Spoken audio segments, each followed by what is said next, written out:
অবশ্যই 2026 একটা বড় চ্যালেঞ্জ, সেটা তৃণমূল কংগ্রেসের কাছেও এবং অবশ্যই বিরোধী বিজেপির কাছেও। আর সেই জায়গা থেকেই বেড়ালের গলায় ঘণ্টা বাঁধবে কি এই প্রশ্ন উঠছে, কারণ মণ্ডল সভাপতি, জেলা সভাপতি থেকে শুরু করে রাজ্য সভাপতি, একটা বড় পদ, সেই বড় পদে কে বসবে এটা নিয়ে বিস্তর প্রশ্ন।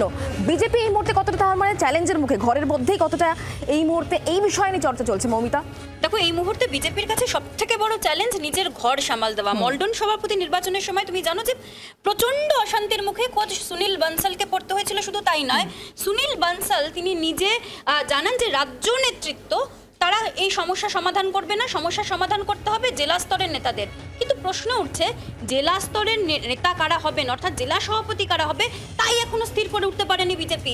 শনি রবিবার দুদিন বৈঠক হয়েছিল, তারপরে এতগুলো সময় পেরিয়ে গেল, আজকে গিয়ে শনিবার, এক সপ্তাহ পার, তারপরেও কিন্তু এখনো নাকানি চোবানি অবস্থা। স্ট্র্যাটেজি তৈরি করতেই যদি এত সময় চলে যায়, তৃণমূলের কাছ থেকে কিন্তু কয়েক যোজন দূরে রয়েছে গেরুয়া শিবির এই মুহূর্তে, সেটা নিঃসন্দেহে বলা যায়। আর সেই জায়গা থেকে প্রশ্ন, যখন যে কোনো নাম, অর্থাৎ আমরা দেখেছি যে মণ্ডল সভাপতি যতবার নির্বাচন হয়েছে বা জেলা সভাপতিতে নাম যখনই বেরিয়েছে, তখন জেলা জুড়ে বিক্ষোভ আমরা দেখেছি। সেই বিক্ষোভের মুখে আবারও পড়তে হবে কিনা, সেটাও তো একটা বড় প্রশ্ন। সেটাই সব থেকে বড় প্রশ্ন, এবং সেটাই ভাবাচ্ছে এই মুহূর্তে পদ্ম শিবিরের নেতাদের, যে সেই বিক্ষোভ জেলা থেকে সরাসরি না কলকাতার যে দলীয় দপ্তর, সেই দপ্তরে চলে আসে। শুধু তাই নয়, যিনি জেলা সভাপতি হবেন সেই প্রস্তাবিত নামের ক্ষেত্রে 2 থেকে 3টি নাম দিতে বলা হয়েছিল। এমনও জেলা রয়েছে যেখানে 10 থেকে 15টা নাম পড়েছে। খুব স্বাভাবিকভাবেই এটা কিন্তু যথেষ্ট চ্যালেঞ্জিং রাজ্য নেতৃত্বের যে 5 জনকে দায়িত্ব দেওয়া হয়েছে জেলা নেতাদের ঠিক করার জন্য তাদের কাছে, কারণ এই মুহূর্তে ঘর সামাল দেওয়াই কিন্তু পদ্ম শিবিরের কাছে সব থেকে বড় চ্যালেঞ্জ।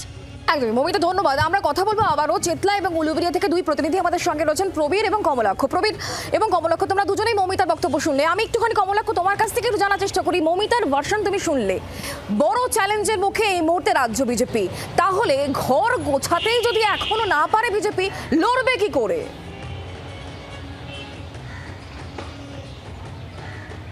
সেই কারণেই সমন্বয়, সেই কারণেই কিন্তু বলা যেতে পারে আরএসএসের এই যথেষ্ট অতি সক্রিয়তা আমরা দেখতে পাচ্ছি।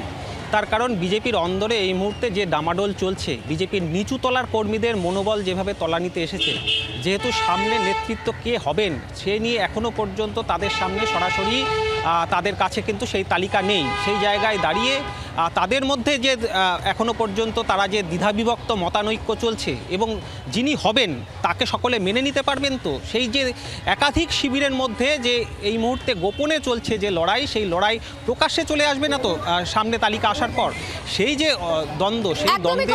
তার মানে অ্যাডভান্টেজ এই মুহূর্তে রয়েছে তৃণমূল কংগ্রেস। প্রবীর, সমন্বয়ের কথা বারবার বলা হচ্ছে।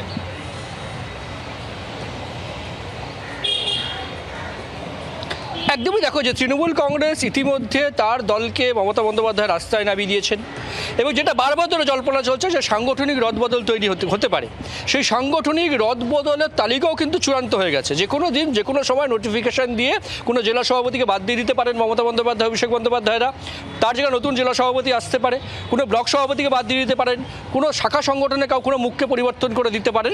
সেটা কিন্তু চূড়ান্ত হয়ে গেছে বলে তৃণমূলের অন্দরে জানা যাচ্ছে যে কোনো দিন এই সাংগঠনিক রদবদল করে দিতে পারেন মমতা বন্দ্যোপাধ্যায়।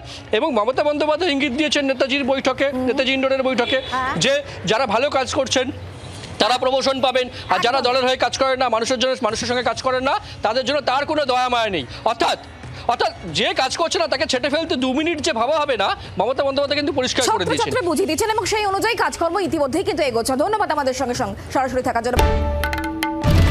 বাংলার আওয়াজ, বাঙালির আবেগ, জি 24 ঘন্টা।